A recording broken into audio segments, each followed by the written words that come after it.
First of all good morning to all of you my friends. स्वागत है आपका अपने channel modern education by master. आज के इस वीडियो में हम लोग सीखने वाले हैं प्रेजेंट इंडेफिनिट टेंस को सीखने वाले हैं, जिसमें से हम लोग सबसे पहले इसकी पहचान सीखेंगे। पहचान क्या होती है, यानी कोई वाक्य लिखा हुआ हमारा प्रेजेंट इंडेफिनिट टेंस में है या नहीं है। ठीक, फिर उसके बाद हम लोग सीखेंगे इसमें अफर्मेटिव सेंटेंस, फिर उसके बाद नेगेटिव सेंटेंस, उसके बाद फिर सीखेंगे इंट्रोगेटिव सेंटेंस, फिर उसके बाद इंट्रोगेटिव नेगेटिव सेंटेंस।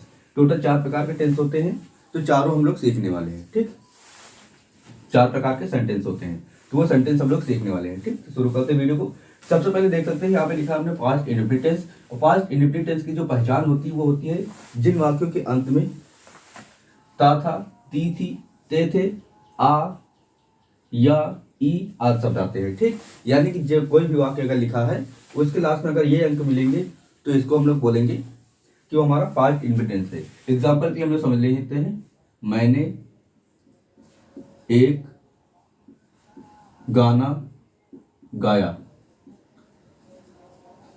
ये देख सकते लास्ट में हमारा क्या आ गया, या हमने लिखा रखा है। अगर लास्ट में या मिलता है तो हमारा कौन सा टेंस होगा, पास्ट इंडेफिनिट टेंस होगा। ठीक, तो अब इसका शुरू करते हैं अफर्मेटिव सेंटेंस। अफर्मेटिव सेंटेंस को हिंदी में बोलते हैं साधारण वाक्य। ठीक, तो यहाँ पर हम लोग लिखेंगे अफर्मेटिव सेंटेंस,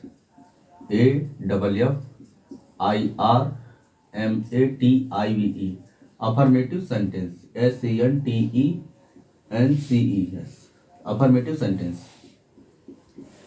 अब हम लोग सीखने वाले हैं अफर्मेटिव सेंटेंस। अफर्मेटिव सेंटेंस का मतलब होता है साधारण वाक्य। मैं यहाँ पे लिख देता हूं, साधारण वाक्य। ये हमारे हो गए साधारण वाक्य। ठीक, अब इसमें से कोई एक एग्जांपल लेते हैं। उससे पहले हम लोग इसका समझते हैं स्ट्रक्चर, यानी कि जब हम लोग पास्ट इंडेफिनिट टेंस के अफर्मेटिव सेंटेंस को इंग्लिश में बनाएंगे तो उसको क्या रूल लगाएंगे। ठीक, देखिए इसमें चाहे एक वचन हो चाहे बहुवचन हो, ठीक, नियम एक ही होता है। बाकी टेंस में क्या होता है, अलग अलग होता है। फिलहाल के लिए पास्ट इंडेफिनिट टेंस में चाहे एक वचन हो चाहे बहुवचन हो। ठीक, जो इसमें स्ट्रक्चर आपको बनता है, सबसे पहले आपको लिखना होता है सब्जेक्ट, प्लस उसमें रखना होता है वर्ब, VERB। वर्ब की यहाँ पर हमेशा ही आपको सेकंड फॉर्म यूज करनी होती है। ठीक, जैसे वह अगर जाता था तो यहाँ पर जाता की इंग्लिश में होती है गो, और गो का सेकंड फॉर्म होता है वेंट, तो हम लोग यहाँ पे वेंट लिखेंगे। ठीक, यानी कि वर्ब की सेकंड फॉर्म लिखेंगे। उसके बाद हमारा हो जाएगा ऑब्जेक्ट, OBJ। ये एकदम छोटा सा इसका स्ट्रक्चर होता है। अब हम लोग क्या करते हैं, मैंने एक गाना गाया, ये हमारा सेंटेंस हो गया। अब इसको हम लोग सॉल्व करेंगे। ठीक, देखिए सबसे पहले हमको लिखना होता है सब्जेक्ट।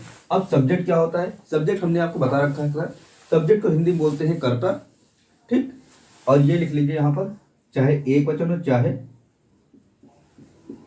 बहुवचन हो। ठीक, इसको समझ लेते हैं, यानी कि ये जो हमारा स्ट्रक्चर होगा दोनों में काम करेगा, चाहे वो एक वचन हो या फिर बोल सकते हैं ही सी ही तथा एक वचन, या फिर वी यू दे तथा बहुवचन कर्ता के साथ हमेशा भी यही हमारा फॉर्मूला लगेगा या स्ट्रक्चर लगेगा। ठीक, देखिए सबसे पहले हमारा लिखा है सब्जेक्ट। जब सब्जेक्ट को हिंदी में बोलते हैं हम लोग कर्ता। कर्ता कौन होता है, जो काम करता है। ठीक, इस पूरे वाक्य में कौन काम करेगा, मैंने को इंग्लिश में आई बोलते हैं, इसलिए देख सकते हैं सब्जेक्ट पहले लिखा तो हमने सब्जेक्ट को आई लिख दिया। फिर उसका लिखना है वर्ब की सेकंड फॉर्म। अब वर्ब की सेकंड फॉर्म क्या होती है, गाना गाया का सेकंड फॉर्म होता है सन, SANG, सन लिखेंगे। उसका क्या है, ऑब्जेक्ट बचा है तो ऑब्जेक्ट में हमारा लिखेंगे एक गाना, तो एक गाने बोलते हैं ए सॉन्ग, ASONG। सॉरी, यहाँ पर हम लोग ऐसे डॉट लगा देंगे तो ये हमारा टेंस कंप्लीट हो गया। मैंने एक गाना गाया तो आई सन ए सॉन्ग। ठीक, ये हो गया। फिर हम लोग दूसरा करके देखते हैं,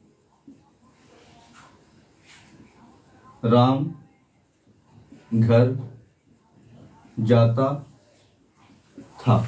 अब देखते हैं इसके भी लास्ट में क्या आ गया, था मतलब कि पास्ट इंडेफिनिट टेंस है। और पास्ट इंडेफिनिट टेंस को सॉल्व करने के लिए हम लोग फिर से यही स्ट्रक्चर लगाएंगे।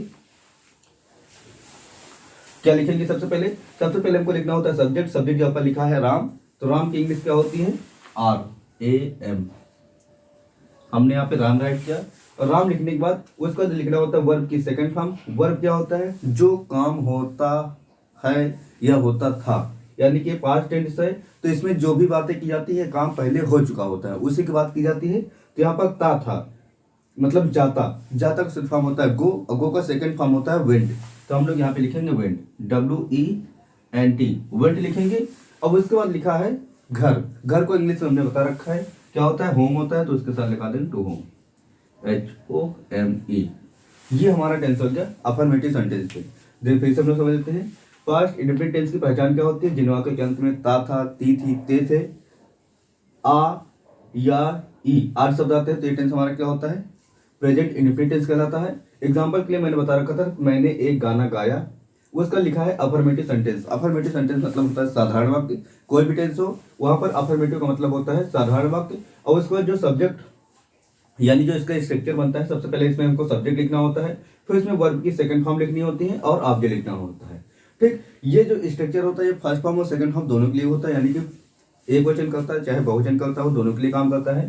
ठीक, तो ये हमने लगा दिया। उसके बाद हमने याद किया चाहे फर्स्ट फॉर्म हो चाहे चाहे फर्स्ट पर्सन हो चाहे सेकंड पर्सन हो,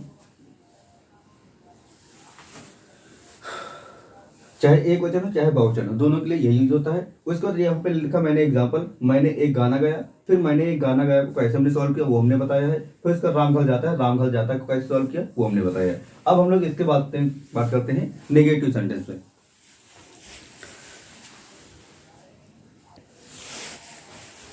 हेलो गाइस, इसके बाद हम लोग शुरू करते हैं निगेटिव सेंटेंस। अब निगेटिव सेंटेंस क्या होते हैं, ऐसे वाक्य जिनके बीच में नहीं शब्द या कभी नहीं शब्द का प्रयोग होता है, तो हमारे टेंस क्या होते हैं, वाक्य क्या होते हैं, निगेटिव सेंटेंस होते हैं। ठीक, तो एग्जांपल के लिए जैसे लिखा है मैंने एक गाना गाया, अगर हमको इसी को निगेटिव बनाना है, हम क्या लिखेंगे, मैंने एक गाना नहीं गाया। ठीक, ये हो जाएगा। अब इसके बाद इसका भी हम लोग क्या करते हैं, स्ट्रक्चर सबसे पहले समझ लेते हैं। स्ट्रक्चर क्या होता है, इसमें सबसे पहले हमको लिखना होता है सब्जेक्ट प्लस, चाहे वाक्य हमारा एक वचन हो चाहे बहुवचन हो, इन दोनों में हमको लगाना होता है डिड नॉट, डिड नॉट। उसके बाद वर्ब, हम लोग निगेटिव सेंटेंस करते हैं तो इसमें लिखते हैं वर्ब की सेकंड फॉर्म, अफर्मेटिव में करते हैं वर्ब की सेकंड फॉर्म, लेकिन जब निगेटिव करते हैं तो उसमें आ जाती है वर्ब की फर्स्ट फॉर्म। यहाँ पर हमको वर्ब की फर्स्ट फॉर्म लिखनी होती है और उसके बाद लिखना होता है ऑब्जेक्ट, ऑब्जेक्ट लिखना होता है। ठीक, अब हम लोग लिख देते हैं जैसे कि हमारा यही सेंटेंस है, तो इसको हम लोग ले देते हैं एग्जाम्पल के लिए, मैंने एक गाना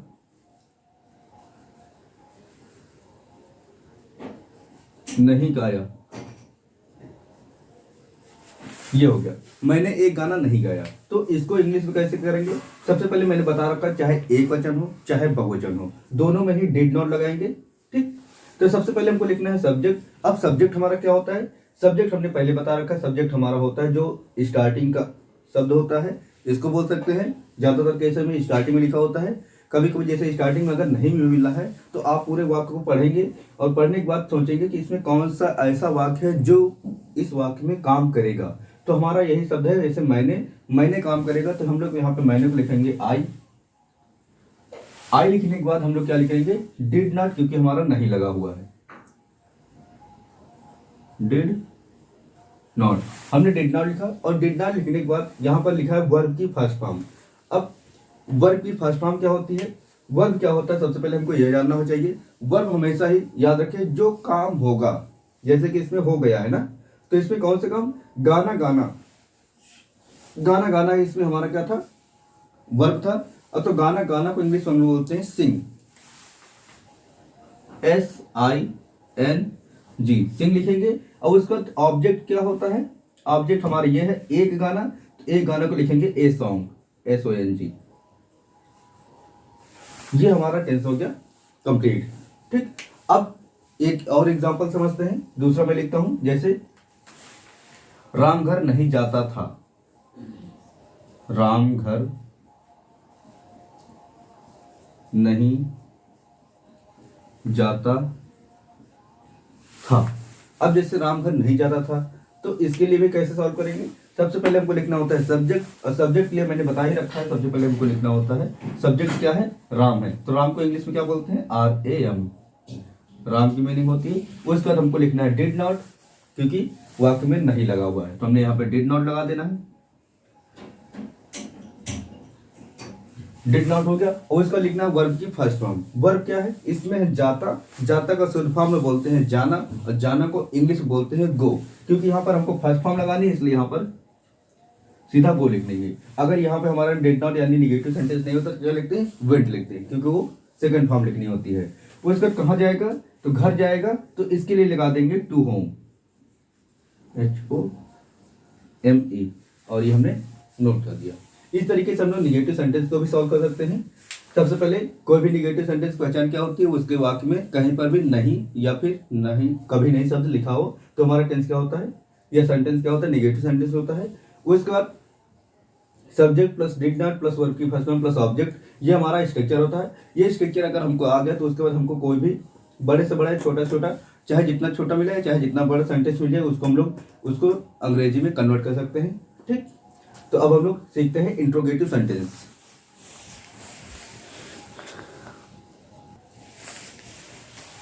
तो गाइस उसके बाद हम लोग शुरू करते हैं इंट्रोगेटिव सेंटेंस, INTERROGATIV। ठीक, इंट्रोगेटिव सेंटेंस को पहचानने कैसे, यदि वाक्य स्टार्टिंग में क्या लिखा हो, या फिर वाक्य के बीच में कब, क्यों, कौन, कहाँ, कैसे, या कोई भी प्रश्नवाचक शब्द लिखा हो। इंट्रोगेटिव को हिंदी में बोलते हैं प्रश्नवाचक, सेंटेंस को हिंदी में वाक्य बोलते हैं। तो इन प्रश्नवाचक वाक्य अगर किसी भी वाक्य के स्टार्टिंग में या फिर बीच में लिखा है तो हमारा सेंटेंस क्या होता है, सेंटेंस क्या होता है, इंट्रोगेटिव सेंटेंस होता है। एग्जाम्पल के लिए लिख देते हैं,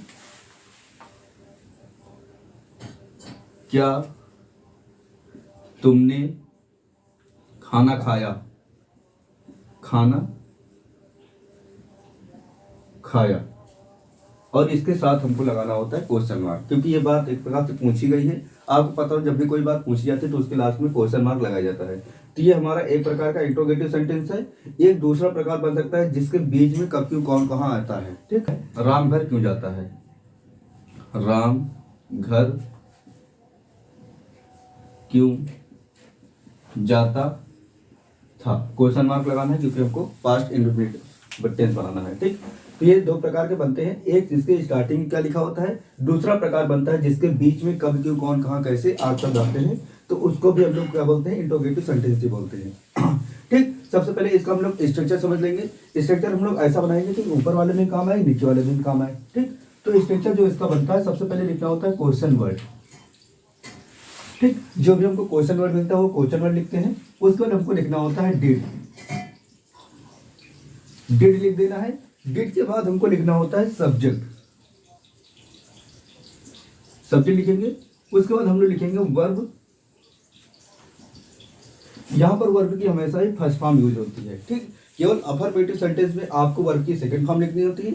निगेटिव और इंट्रोगेटिव में आपको हमेशा ही वर्ब की फर्स्ट फॉर्म लगानी होती है। उसके बाद हमको लिखना होता है ऑब्जेक्ट,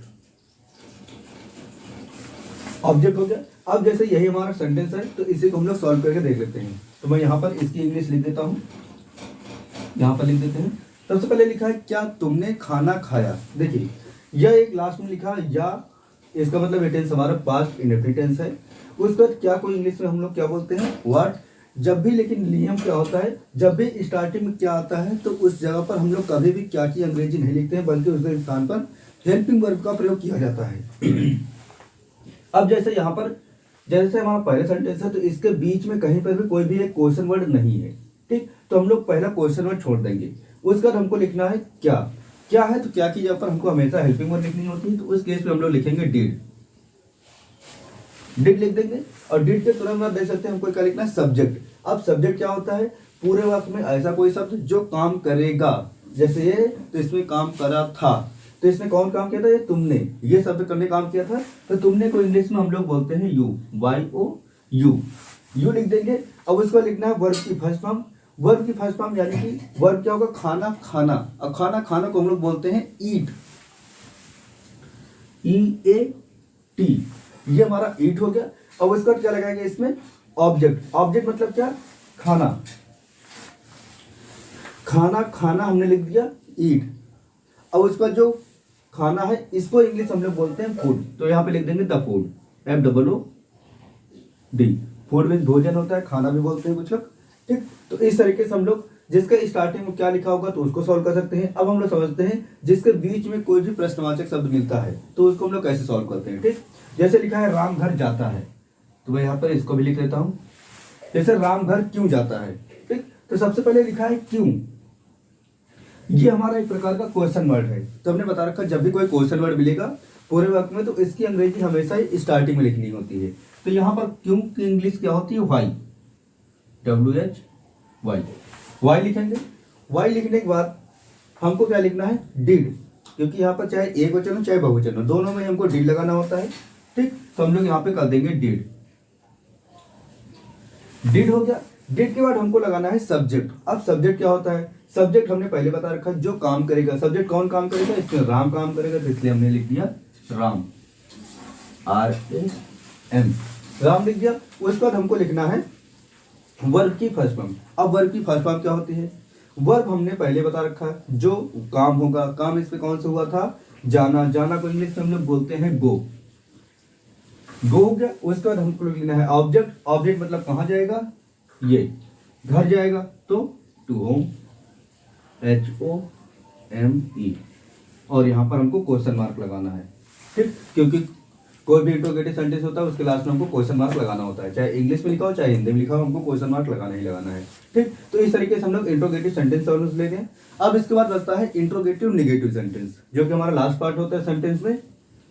टोटल जो हमारे टेंस होते हैं, यानी कि जैसे टेंस है तो इसमें हमको पढ़ना होता है अफर्मेटिव, निगेटिव, उसके बाद इंट्रोगेटिव, फिर हमको पढ़ना होता है इंट्रोगेटिव निगेटिव। ये 4 टाइप के सेंटेंस हमको पढ़ने होते हैं। तो अब हम लोग शुरू करते हैं कि इंट्रोगेटिव निगेटिव सेंटेंस क्या होते हैं और उनको कैसे सॉल्व किया जाता है पास्ट इंडेफिनिट टेंस में। हेलो गाइस, अब हम लोग सीखने वाले हैं interrogative negative sentence. Interrogative negative sentence 2 type के होते हैं। पहली बात तो इसमें नहीं शब्द का प्रयोग हुआ ही होता है क्योंकि निगेटिव है। उसके बाद इंट्रोगेटिव 2 टाइप के होते हैं, इसलिए सेंटेंस भी 2 टाइप के होते हैं। पहला क्या होता है, जिसका स्टार्टिंग क्या लिखा होता है। दूसरा क्या होता है, जिसके बीच में कब, क्यों, कौन, कहाँ, कैसे आज शब्द आते हैं। ठीक, तो इसको हम लोग समझने के लिए सबसे पहले हमको आना चाहिए कि हमारा स्ट्रक्चर क्या बनेगा। ठीक, देखिए, तो स्ट्रक्चर में सबसे पहले हमको लिखना होता है क्वेश्चन वर्ड। उसके बाद हमको लिखना होता है डिड।